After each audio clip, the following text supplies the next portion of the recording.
Thank everybody for being here with us. I had talked earlier in the semester about kind of branching out into subjects that weren't necessarily under our umbrella or on the syllabus because we have so many students who are involved in production already. And it's probably a good idea to revisit production, editing, streaming, things like that as we get into it. But that's one thing that I wanted to hit today is talking about just setting up different streaming for different sports. And so that's what we're talking about today. First thing I want to do is there was the echo. It's all good.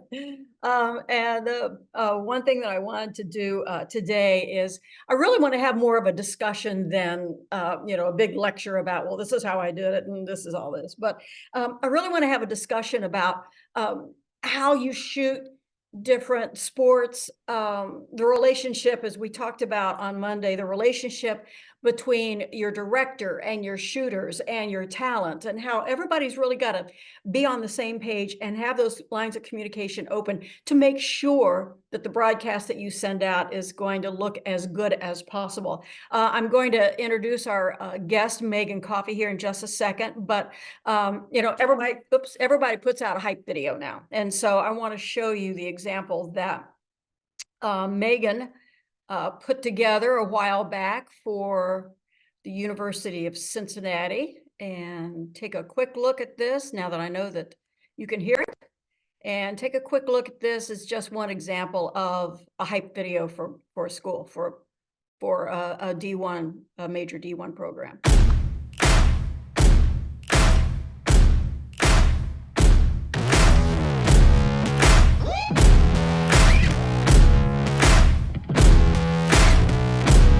Evans left wide open for three. Count it! Stolen by Justin Jennifer with great hustle. He's near the top of the key.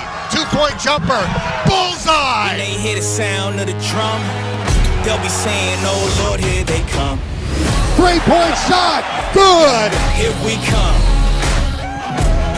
Here we come. Here we come.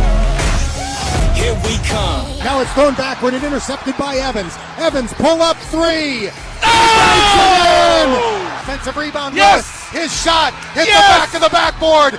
Washington for three. Yes! Good. And when you hear the sound of the drum, we'll be saying, here we come. Yeah, here we come. Hey, here we come. Here we come. Here we come. A leaping catch by Clark. The buzzer sounds. And the Bearcats will cut down the nets. Hey, here we come. Here we come. Let's go. There you go. That is, again, just about every sport puts out a hype video, but the play-by-play voice that you heard on that was Dan Horde, who was our guest a couple of 3 weeks ago. So, Dan gets into it. But I want to introduce Megan Coffey. Megan Coffey has years of experience, especially on the collegiate side. She graduated from Illinois. She spent several years with the U.S. Olympic Committee doing digital for USOC. So she's been involved in all kinds of different sports. And then she joined UC and was really the head of the Creative Services and Multimedia. Megan and I worked together on many, many games, matches in all kinds of weather. Most of the time I was lucky enough to be in the booth. Sometimes Megan was outside in the weather, in the snow, in the rain. But as you guys know, that's what you do. That's what you have to do. But she and I have worked together for a long time. And then we were very fortunate. A year and a half ago, 2 years ago now, Megan? About a year and a half ago, yeah. Yeah, a year and a half ago, we were very fortunate to bring her over to our company, to Game Day. And she does a lot of production for us. She shoots video, and she's a darn good editor. She really is a editor who gets it. And it was funny, and Megan, I haven't even told you this. We were talking with a client yesterday, Lindsay Reitzert, who has her own events company, but she is also head of the Sam Hubbard Foundation. If you know Sam Hubbard from the Cincinnati Bengals, just a great guy, local kid. And she was talking about they need a quote hype video for Sam Hubbard, and to show at his events and to show to prospective sponsors and things like that. And we had shown her some different videos that Megan, you had done, and she said Megan really seems to get the mood, to get the point of these videos, and that's very true, because you want to show the emotion. Like that hype video, you want it. I mean, you literally want people to get hyped up about it. And so, if you're doing a video for, let's say, a client, let's say like a Sam Hubbard Foundation, you want the emotion. What his foundation does is they set up little food banks. It's called Hubbard's Cupboards, in schools around the greater Cincinnati area. And it started out with 5, and Lindsay said now it's like up to 23 schools. And you don't think about the need of kids who need to get a snack during the day, but they need to get a snack. Maybe they don't have a pencil. Maybe they ran out of ink in their pen, little things like that. But that's what Hubbard's Cupboards have. And so when you want donors, you want them to feel the emotion that these kids really need that support. So video helps do that. And so Megan, I that's a long story short. You're probably going to have another assignment here in a little bit to work with Sam Hubbard on a video.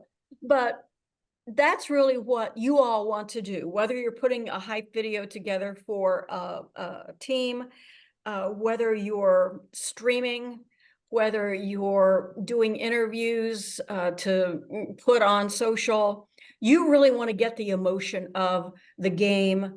You really want to get the personalities of the student athletes across. And so, as I say, I know that a lot of you already are working on Fighting Irish Media. You're working on that side of the production side of it. But I want to talk a little bit about just putting it all together, what it means, how important it is for everybody to work together while you're doing a video like this, or while you're doing a streaming game. So as I say, this is more of a discussion. So please, if you have a question, if you have a comment, do not hesitate. Mr. Kelly will get you on, and we will have questions going on. But Megan, I will turn it over to you. And if you want to introduce yourself a little bit more and talk about your experience, and then kind of jump in on some of the things that you've done, and really the synergy, the symbiotic relationship that you need to have, not just with your team, but with the coach, with the players, to make sure that you get those stories out. So Megan, I'll turn it over to you. Absolutely. Hi, everybody. As Betsy said, I've been very lucky to have known her and have worked with her for a while now, especially for the last year and a half, specifically with game day. But just a little bit about me. She had mentioned I graduated from Illinois in 2009. When I was at Illinois was when the Big Ten Network was just kind of starting to kind of become a thing. It was in its infancy. So I was actually very fortunate my sophomore year to have started an internship with the Big Ten Network doing production. And so with them, I did a lot of truck work. I did a lot of in the at the event, running the cameras for the game that was airing on the Big Ten Network. From there, I also did an internship with Comcast Sportsnet. I'm originally from Chicago. Comcast Sportsnet's essentially like the Fox Sports Ohio here, where I basically worked in the newsroom and got a sense of what it was like to cover it from more of a news perspective rather than a broadcast perspective. Then from there, I went back to school and worked in what is your Fighting Irish Media group, Illini Productions. And that was more school-related based content, focused on promoting the athletes and their stories. And I mention all three of those because all three were very unique experiences, but I feel like all three experiences are what I needed to learn to be the best producer, editor, shooter, you name it. Because if you have an understanding of all facets of the sports production industry, and that goes from being a reporter, from being a producer, director, shooter, editor, PA, you name it, it helps you be better at your job. Because that is my biggest advice to anybody is don't be siloed in what it is you want to do and think that your experiences internship wise should be just that. And because I will say that is what helped me get to UC. Mind you, like before then, I also had a little bit of a pit stop, really, really, really cool opportunity to work with the Olympic Committee for 5 years. And there we did everything from, feature stories to, commercial spots to everything. But again, I was also focused on Olympic sports. And I want to focus on that too, because again, don't be so siloed in what it is you want to do. If you want to be a sideline basketball reporter, you might not start doing basketball right out of your, career path. And when I went to UC, they liked that I had an Olympic background because they were seeing a ton of people that only wanted to work with football and men's basketball. And because I was so versatile, they brought me on and I was able to have some of the coolest experiences that weren't even football or men's basketball. And I know Betsy showed that basketball hype video, which I have not watched that video in a few years. So I was like, oh wow, I forgot I worked on this. But I mean, I've gotten to go to NCAA championships for track and field, for volleyball, for women's soccer. I got to cover some really cool events with swimming and diving, travel with baseball. There are so many options and opportunities in what we do. And I think that is just so cool. But also knowing every facet of it, even if you don't have an expert knowledge of it, just understanding what everybody does also helps cohesively everybody work well together, because you do want to have a good relationship with everybody on your team. Even if you don't know what they do, trying to understand what they do. That's my biggest advice is, have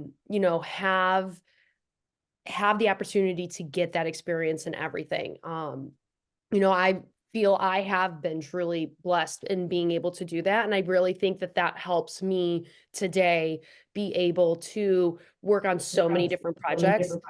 Like Betsy said, I can, one day I might be working on a commercial for the LPGA, and another day I might be working on a feature. I take that back, it's not even a feature, a campaign for the YWCA, which I don't know if you guys know the YWCA, but they help local women who need help here. Two very different identities of like videos, but my sports experience, being able to tell athlete stories, being able to help sell tickets to games, help fundraise. Because that's the other thing too, is like, when it comes to sports, there's so many different things you can focus on. Is it the game? Is it a student athlete story? Is it a coach's story? Is it, oh, you're trying to help raise money for the foundation that's also supporting the teams and everybody. There's so many different outlets. And so that's my biggest advice to just start everything off with today is, don't be so siloed in what it is you want to do. Even if it seems so minor and boring, it's not at the end of the day, because it's going to help you understand. So that is just what I wanted to start off with in terms of my experience. I've done it all. I've worked live events. I've worked from the truck to the camera, to being a PA, to being a grip. Oh my God, when I was at Illinois, I used to stand on the sidelines at a football game for hours with those little, the sound, I can't remember the name of it, reverberators, or the big circular things. I felt like my arms would fall off at the end of the day, but I learned quickly how important that role was. And so nothing is ever too small, and nothing is ever too unimportant. But yeah, so that's just a little about me. You know, I've gotten to do some really cool things, and I still get to do some really cool things, you know, working with Betsy and all them. But like Betsy said, she wanted this to be more of a discussion than anything. So I feel like I don't want to lecture too much more, and kind of open up any questions or, you know, topics that you guys want to hear more about, that might be able to help you in your career as you guys are figuring it out and moving along.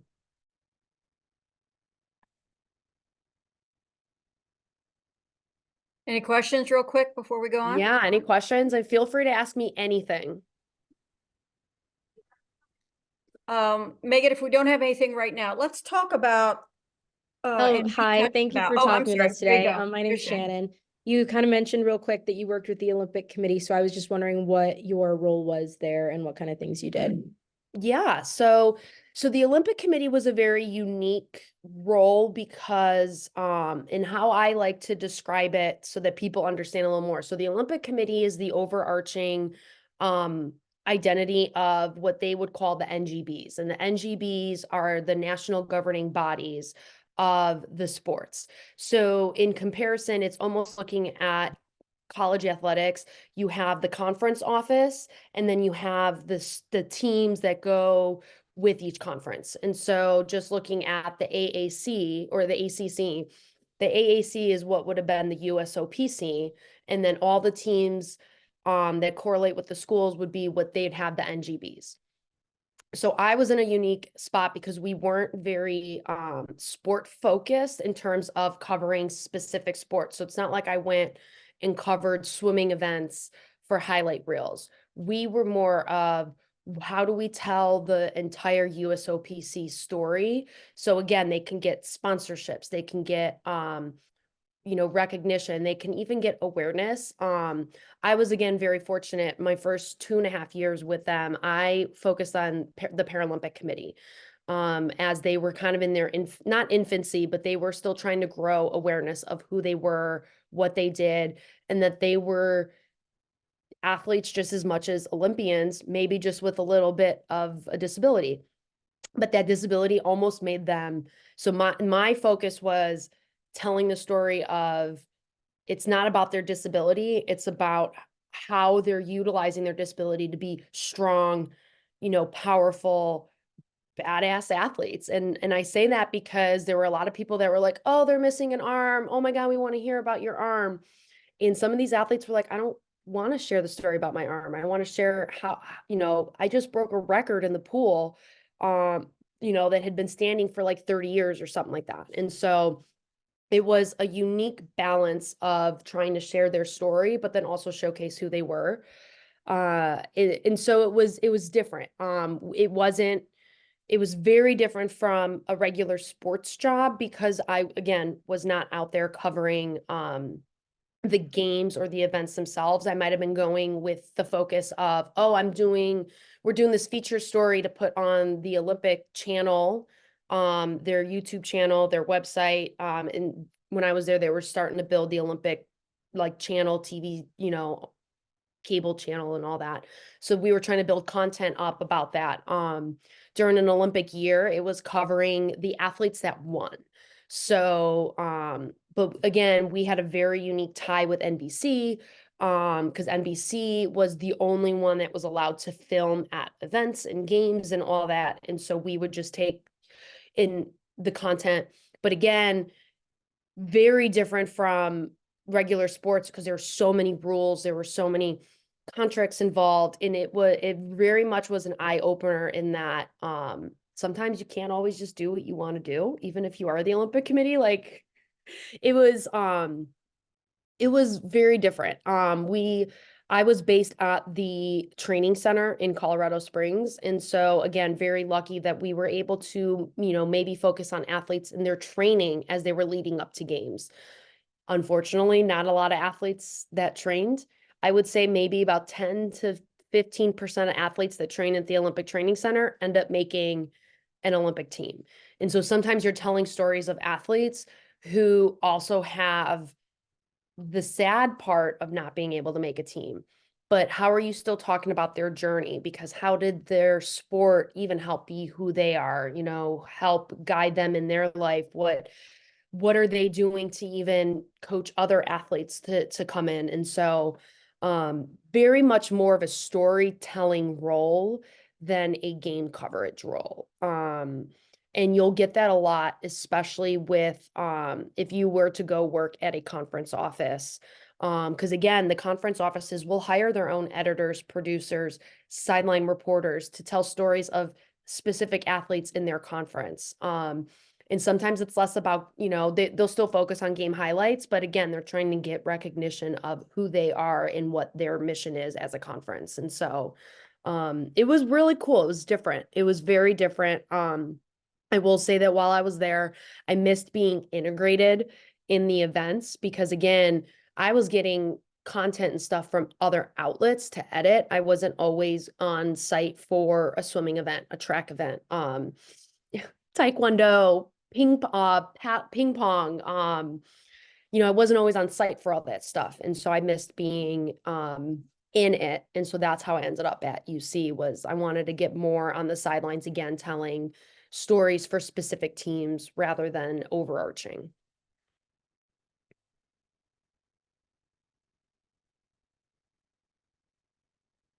Anyone else? Hello, Megan. I wanted to ask you a bit, how closely do you work with the community managers and social media managers of all of the teams and companies you work with?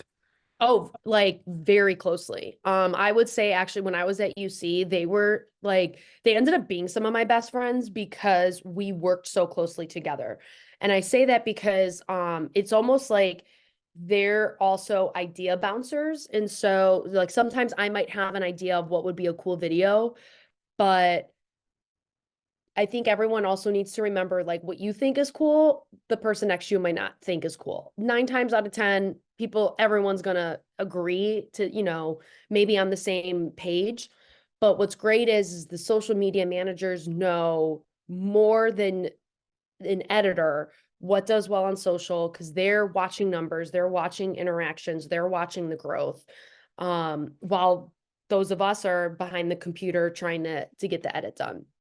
So it's very important to have a good relationship. I have seen firsthand if, you know, a social media manager and a videographer didn't get along or have the same ideas, it could put a little bit of a rift in even the content being produced.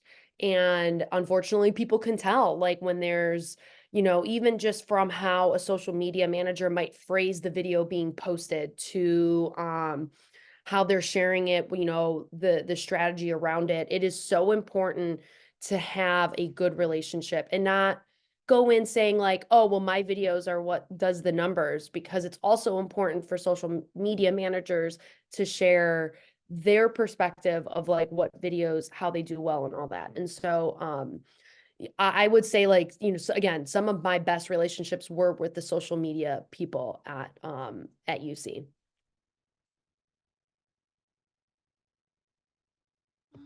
Hey, thanks again for being with us today. Question for you about, I guess, the evolution of how editing has changed recently in the sense of in the last maybe 3 to 4 years, it's a lot of it's transitioned to social media and to, I guess, like vertical orientation, things like that. How have you noticed or how has that affected you in the ways that you're editing? It has changed a little bit how I frame things in a camera. Because when we were doing everything 16:9, you were able to fill in more in the screen.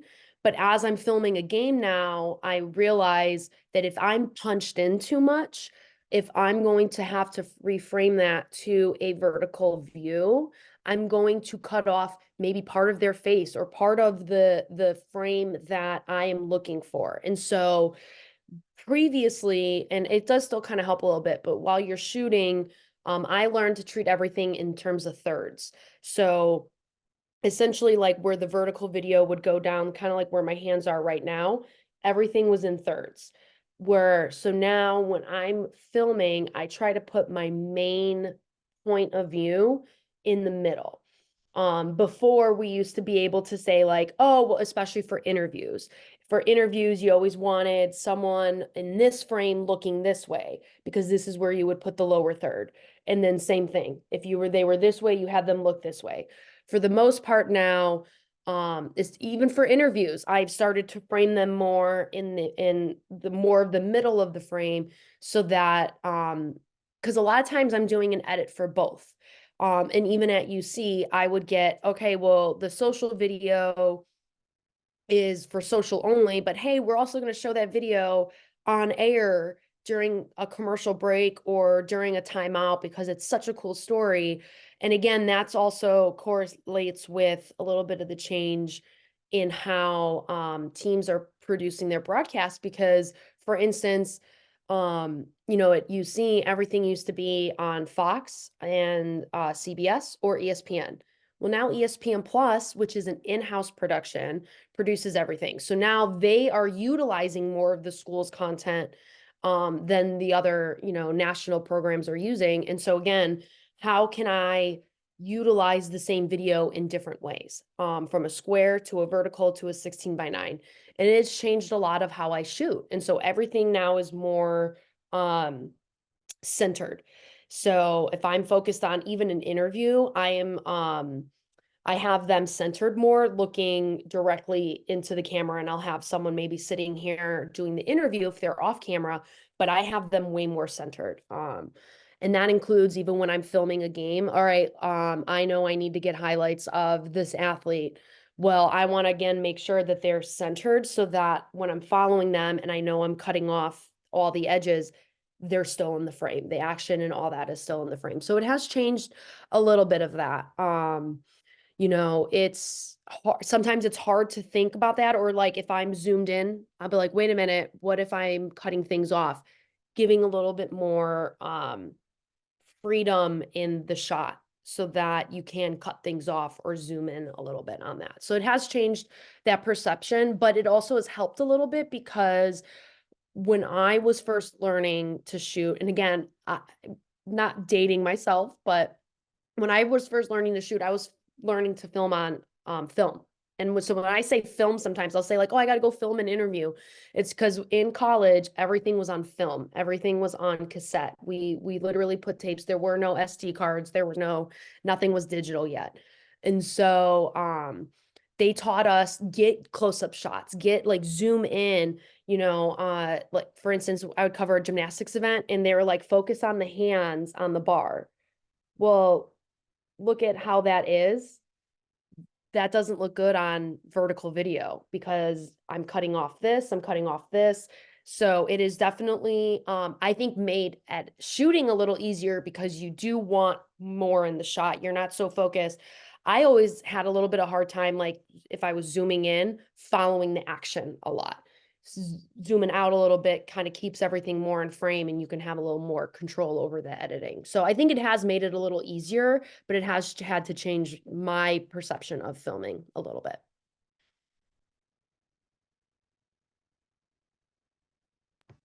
Hi, I'm Ari. Thank you for being here. I guess I wanted to ask, since you mentioned earlier that you've played or like participated in a lot of different roles, like in production, and like video and photography and everything. What was the most helpful, would you say, in finding kind of mentors to teach you all about editing or, technology? Especially because sometimes I find it can be hit or miss on how like friendly photographers are on the field and whether or not they'll help or be competitive. Yeah.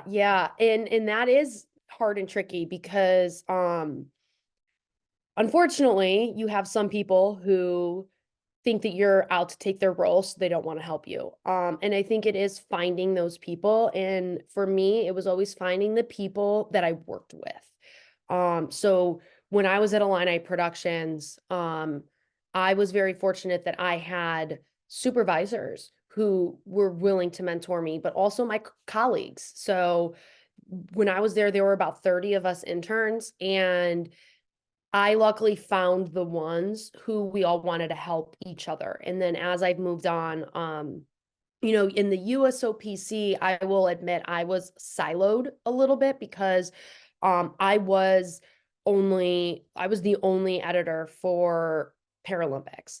but I was lucky in that, again, a supervisor of mine who had brought me on there originally, Andy and Mike, who worked in the broadcast offices, had been there for like 10, 15, 20 years, and they helped guide me. So I guess for me, my mentors have always been my supervisors, in any role that I've had. Because again, your colleagues, depending on their role, what their interests are, it's unfortunate, but sometimes your colleagues themselves aren't always going to be helpful unless you're on the same team.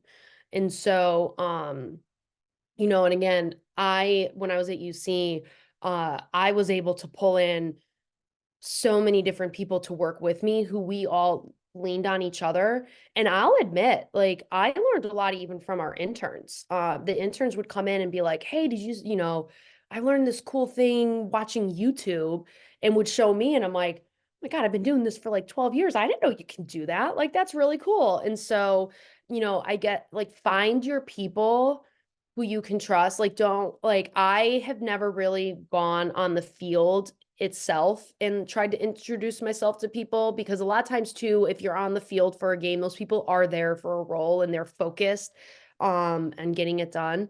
But lean on your supervisors, your internship coordinators.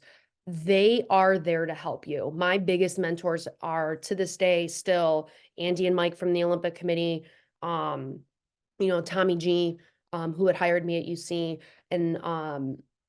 and my even at Illinois, Andy, my boss Andy, who had gone to Auburn and is still at Auburn, but no longer in the athletics department, but he is teaching classes at Auburn University, and Daryl, who is still at Illinois. Like, I still keep in touch with them and lean on them. They were my biggest mentors. I would say definitely, especially those that are experienced enough to understand how important it is to mentor those that are coming up in the business. Betsy's a phenomenal mentor for that. She's great because she understands how important it is. So finding those people that are, that connect with you on that level. And so it's hard. It sucks. Like, sometimes you will get like someone who's just like, no, like, you're going to take my job. Don't take it personally. Like, it is also on them. I think personally, if someone's not willing to help somebody, that's on them. That speaks volumes for their work ethic and in their, like, who they are.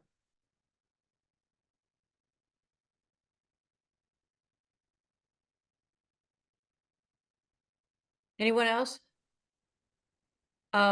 Megan, before I turn it Talk back about over a little to you. bit. Oh, You here's talked one. about being in Here's the Jake. truck, and talk about that experience as well, because there's just so much that goes on, a high stress environment that you can really speak to, especially at a high level of understanding all that's going on, especially when at the end of the day, it might feel like making rocket science, but really you're just producing sports and getting TV sports on the air.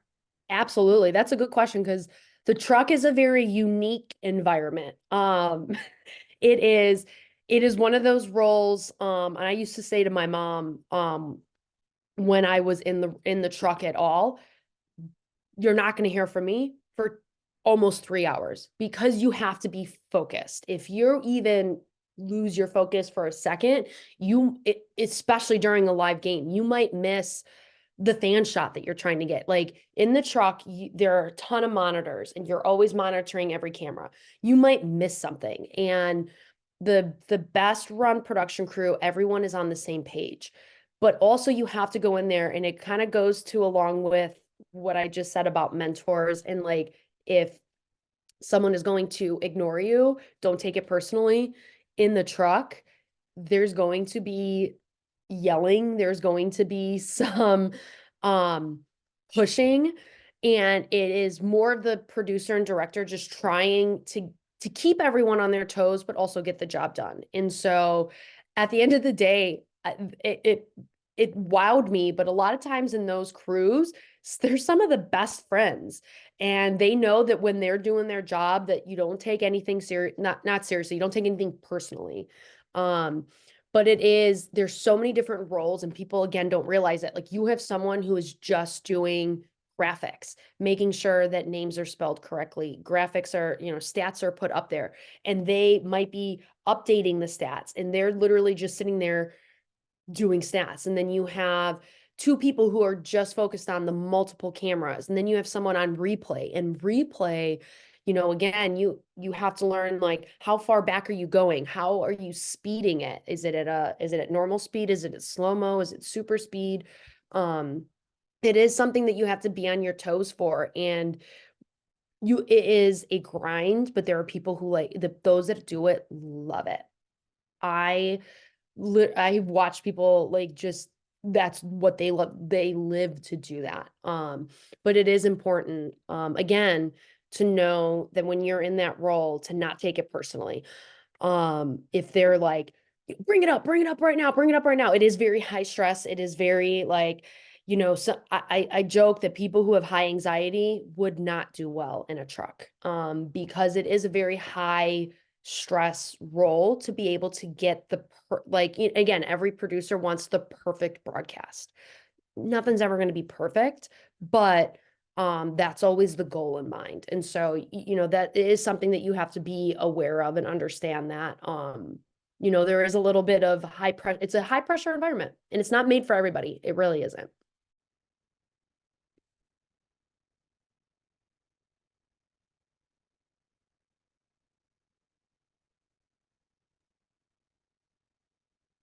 Before we have any other questions, Ari, I kind of want to go back to what you were talking about personnel and working with people. And I have a ESPN story. There was a particular reporter who focused on tennis, and that's what he did. And I won't mention his name because he's still in the business, but he focused on tennis. And there was one day that, I believe it was at the US Open, he was doing an interview with, I think, Andre Agassi. And after the interview, the photographer, because good photographer will watch out for you, the photographer will say, hey, you know, the next time, just, you know, straighten your tie. Your tie was a little bit off during that interview. So, you know, straighten your tie for the next one. Well, this particular reporter lit in to the photographer. I can't believe that you didn't tell me that. You made me look bad. You ruined that whole interview. Just lit into the photographer. Of course, the photographer was rolling on that particular outburst. Oh. And the higher ups at ESPN saw it. And this particular reporter was not long for the ESPN world. Photographers, your crew, they want everybody to look good. They want you to look good because you're in front of the camera. They want the whole production to look good, because if it looks good, they look good. Everybody looks good. But it is so important to have that rapport with your staff, with your team. You know, I always tried to, you know, buy my photographers coffee, help them carry stuff, anything, you know, just to be nice to them. But you need that rapport, and you need that, you know, everybody works together. And again, it's not one person looking better than the other. You want everybody to have a great show, a great production, a great game. And so, you know, it's important to work together. So, and I want to piggyback on that yeah, go story ahead. too, because it reminds me of, it's not even just when you're on. And again, that's also a great example to remember. Always assume a mic is a hot mic. Always. Cameras are always rolling, mics are always on. Be aware of what you're saying and whatnot. But to that point too, though, having a good relationship, and Betsy had mentioned too, like, even just, you know, in the unique world of what we do, sometimes we have, you know, the coaching relationships, we have the student athlete relationships, or the athlete relationship. It might not be college specific. But also knowing that, and I want to try and phrase this in the best way possible, but not being a prima donna or thinking you're better than everybody because of your talents or because of what you're doing. And again, similar to Betsy, won't name names, but we had at one point at UC, someone doing play-by-play for our Olympic sports on our broadcasts who we had hired on, and came in and, you know, this person was very excited to be doing what they were doing, but also thought that they were it. They were like, I'm here, I'm it, this is great. And unfortunately was difficult. We'd put them on the road with the teams and became difficult.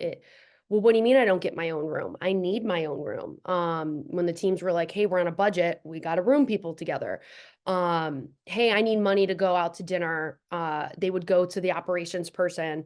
And I'm saying this because it goes even past as a reporter to your photographer. It goes to everybody you're working with. This person went to the operations person and said, well, I can't make the team dinner tonight. I'm going to dinner with a friend that's in town. I'm going to need money for dinner. And the operations person said, no, we only budgeted for people to eat here. We do not have per diem for you to go do your own dinner. And this person made a fit about how they, they're on a work trip. They shouldn't have to pay for their own food and all that. There was no understanding of how the teams worked with their budgets, how the teams worked with what they were doing. Don't go in and assume anything. Don't even go in and assume that because you're doing something that you're even going to get access. It is important to have good relationships with everybody you're working with. Don't be difficult. We all have a job to do. And, again, I'm going to even say from my own personal perspective, there were times where after a big win, I'm like, I want to go into the locker room and get the celebration. And some coaches were like, nope, no locker room access. Some were, yeah, totally. And again, it goes based off of, well, did someone go in the locker room before and shoot something that they might have put somewhere that they didn't want to be seen? Did they share what they saw in the locker room? Because then there's a point where they'll be like, all right, cameras off, you can stay, but you're not allowed to share what goes on. And there's a little bit of a trust involved. And I think you have to go into every role almost with a humble account of, I'm here, I'm lucky to be here. This is really cool. I don't want to upset anybody. Even though we all have jobs to do, know who you work for, know who you work with. That is going to help elevate you in the long run. That person who was doing play-by-play that did not make a lot of friends with a couple of the teams. And this person worked with multiple teams and traveled with multiple teams, and every team came back and said, this person is making our jobs more difficult. That person was not renewed for the following year.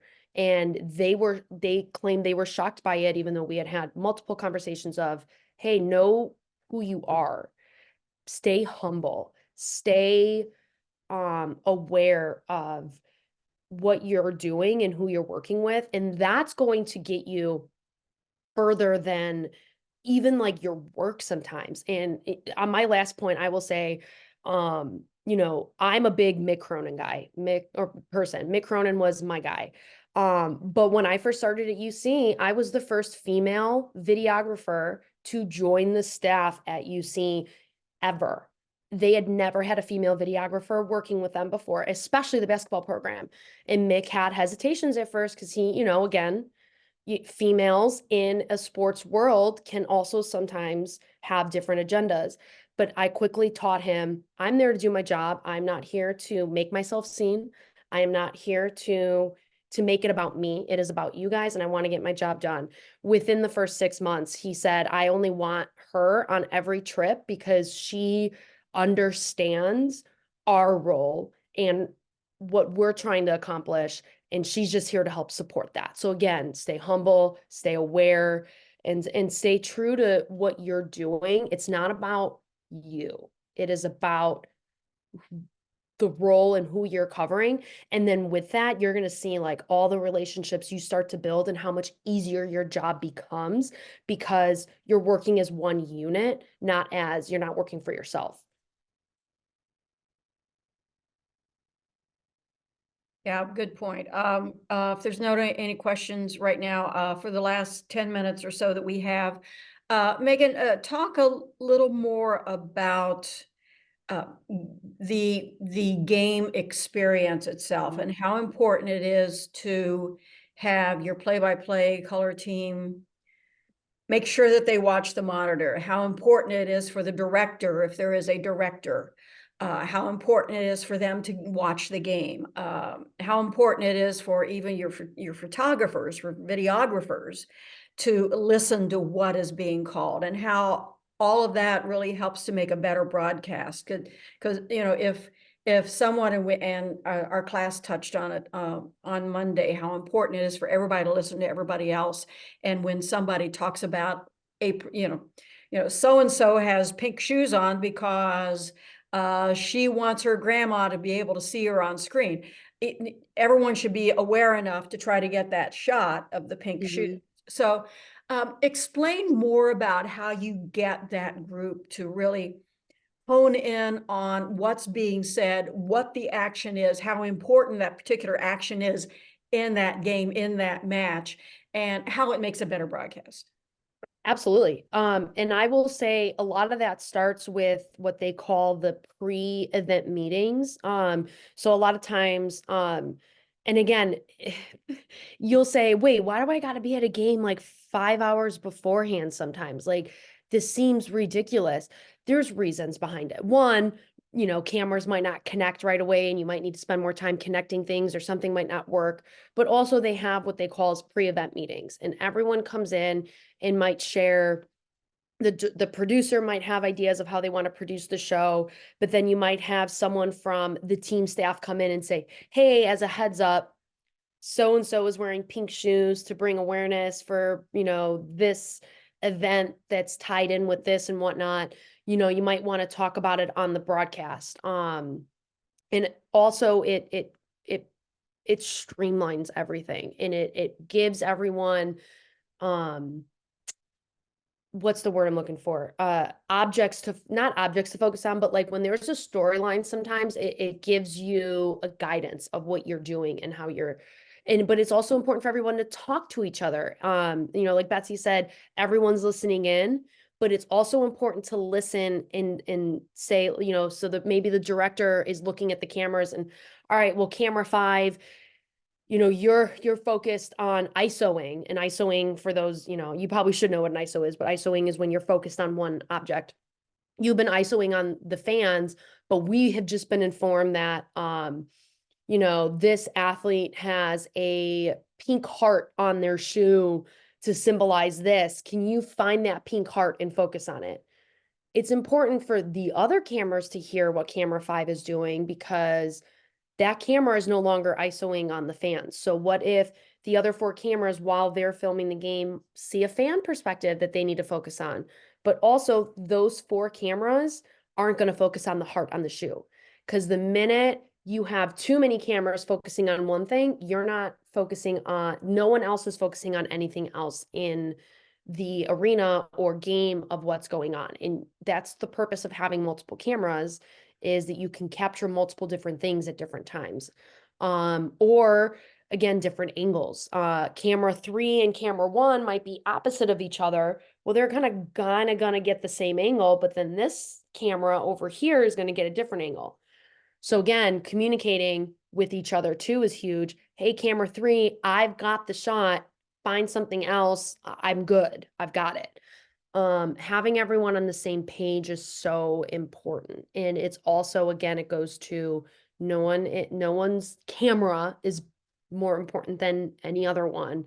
But it is important to also listen. I think people don't, like, they say but they don't. Like, it is truly listening to those that are around you. And if you become a better listener, you become a better team together. That is going to help, again, tell the best stories and put the best production together.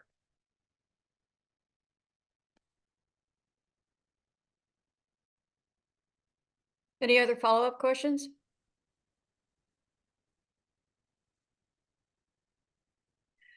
One thing, as we get ready to close this out, Megan, this is a new era, a different era, an expanding era in sports, especially for the collegiate level.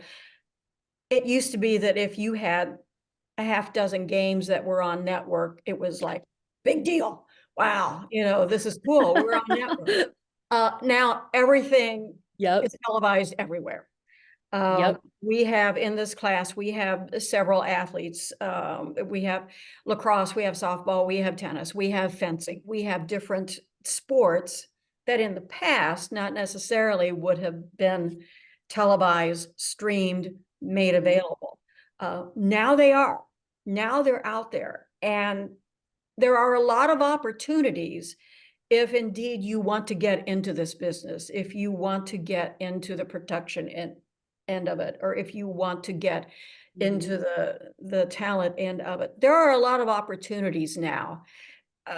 When you, let's say you're setting up a men's basketball that would be probably on CBS or probably on ESPN back in the day. Between that and, some of the soccer games that you and I worked on that were streamed on Bearcats TV.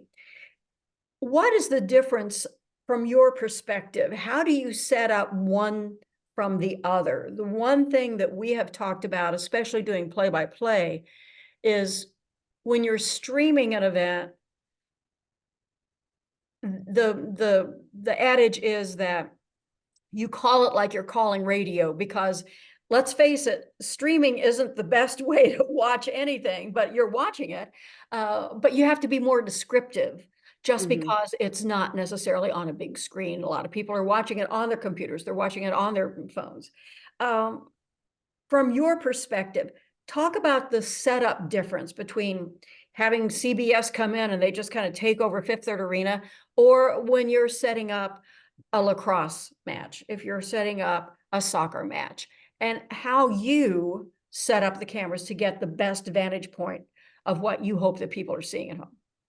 And and sometimes that was dependent on that's a really good point, because there were some games we only had one camera, one vantage point. Some games maybe we were lucky enough to have a second camera plugged in, a third camera.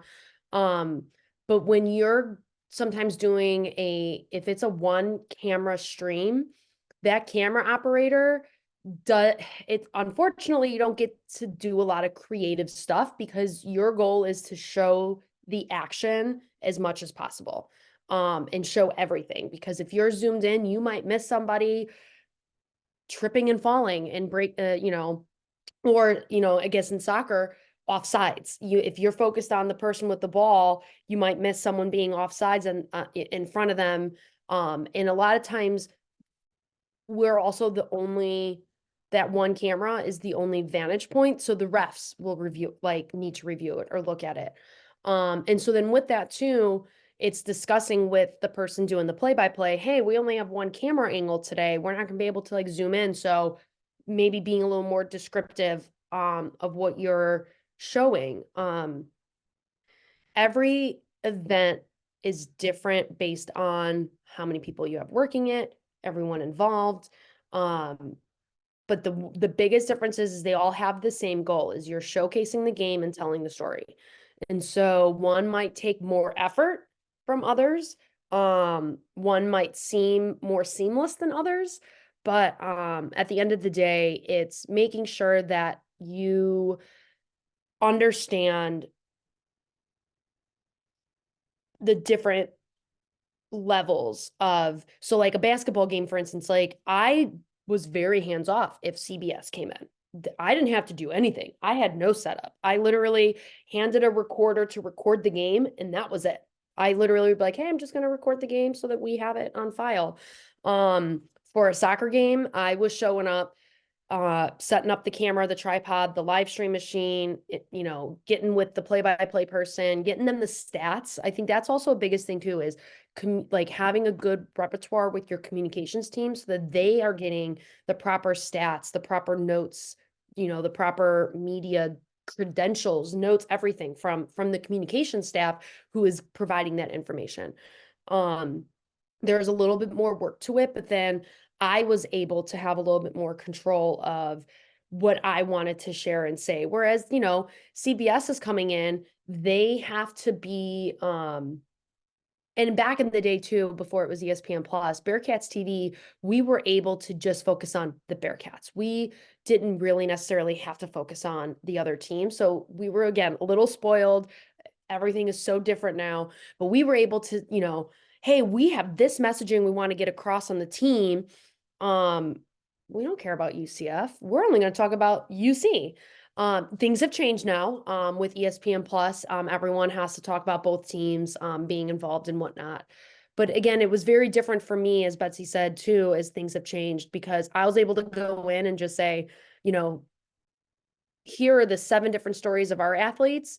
Share them on air if you can. You know, here's all the background stories you can get. We didn't have to focus on the other team. We didn't have to, you know, talk about the other coach and players and all that. So very different than what it is today also, I will say. All right, as we get ready to wrap up, Megan, give us your advice for these students. As I say, so many of them are getting really great experience now while they're in college. Others are just kind of exploring, and is this something I want to pursue, and how do I get involved? So just give us some advice on, you know, if these students really want to pursue the next step in sports and in sports broadcasting, what do you suggest they do? I mean, I suggest nothing is ever not an experience. Look at everything as an opportunity, even if it is covering high school sports, even if it is, you know, again, you see the difference between, you know, a D3, a D2, a D1 program. You're probably actually going to get more hands-on experience at a D3 and D2 program than a D1 program. You're going to work your tail off, but you're going to get your hand in everything. Nothing is never not an experience. I used to tell my interns all the time, you are not better than any role. I learned that the hard way when I was graduating from Illinois. I was the top intern. They had a plaque where they had interns of the year, where they honored the person who went above and beyond, did did this, did that. Hard work goes the furthest. I was the intern of the year. I thought for sure I was getting a full-time job out of college. I graduated during a recession in 2009, and I was going up against people who had been in the business for 20, 30, 40 years, who were then going for jobs that I would have been going for because they had all been laid off and were looking for roles. And I remember Andy telling me, just because you graduated college doesn't mean you should turn away an internship opportunity, because that internship opportunity is going to keep you relevant in what you're doing, give you experience, and you never know who you're going to network and meet to get your next role.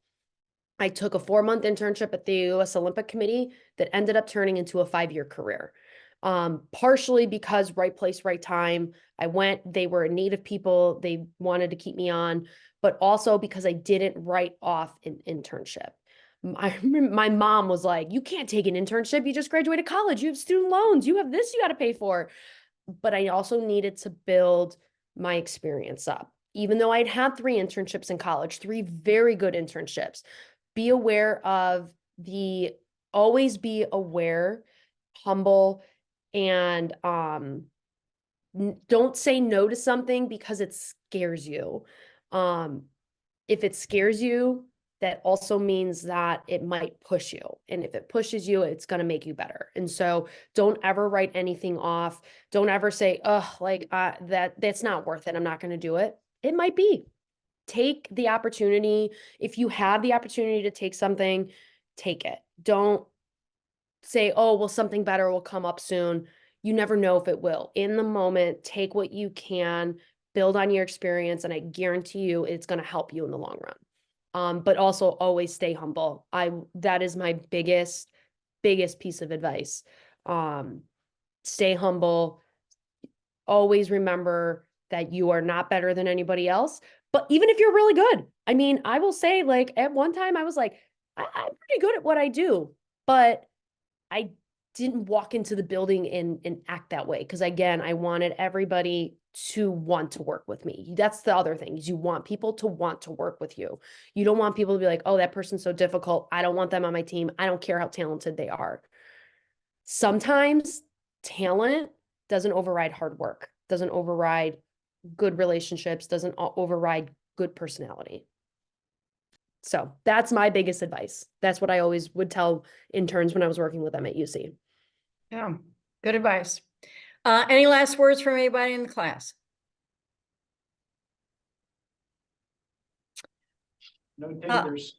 Okay, here we go. Jason, thanks for monitoring. Megan, thank you for talking with the class. I think that just getting different perspectives on the production side of it is always a good idea, and it's something that I think that no matter what kind of experience you have, if you have lots of experience, if you have no experience, you know, it's a nice way to learn kind of the structure, because you know we're so used to just turning on the television, clicking on the computer and watching it. We don't think sometimes of all the hard work that goes on before you ever hit the air. So that was great advice. Megan, thanks so much for your time. Thank everybody in the class for being here. On Monday, we will start diving into our interview part of the class and kind of hone in more about interview skills, interview techniques, what makes a good interview, what makes a not so good interview. And so we will start that when we meet again on Zoom on Monday. So again, thank everybody for being here with us. Have a wonderful week and a wonderful weekend. Megan, thank you again. Mr. Kelly, thanks again for monitoring. And we will see you all on Monday. Take care.